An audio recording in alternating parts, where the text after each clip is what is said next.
the way that this is done is it's all done based on the medical record. There's upsides and downsides associated to that, obviously.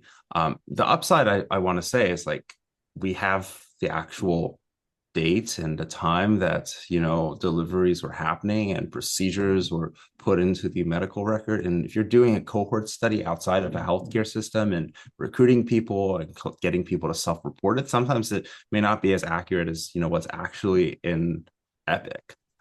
So we are pretty confident in the precision of like the timing of delivery and whether the delivery happened.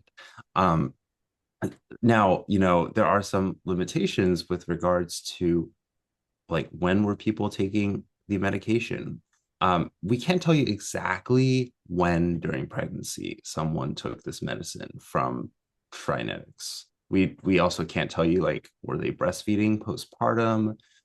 Were we capturing prescriptions paid in cash or from like specialty weight loss clinics that are not integrated into the Epic system? So we kind of have this like this balance essentially between like massive scope of the data, like you're getting all of Epic, all these different states. This is probably the largest like GLP prescribing trend study to my knowledge in the US, especially since we're, you know, capturing anyone who's in the medical record here, right?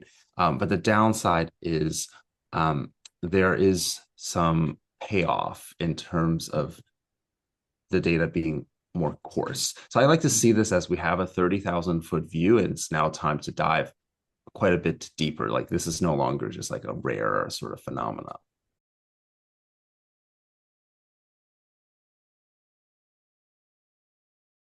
I'll just start and transfer to Jeannie because I'll say as a methodologist, I can't tell from this data the answer to that question, which is why we need the MFM experts on this call. I would say, from the data itself, like Kevin said, we can't tell if these were inadvertent exposures, people purposely, knowing that they were going to get pregnant, coming off of these medications prior to pregnancy, or continuation of the medication through sort of the first, trimester of pregnancy. The data doesn't tell us that. What I can say from a clinical perspective is that right now, all of our guidelines do say to discontinue GLP-1 medications prior to pregnancy, 1 to 2 months prior to pregnancy for a washout period, and if you're inadvertently pregnant, to immediately stop.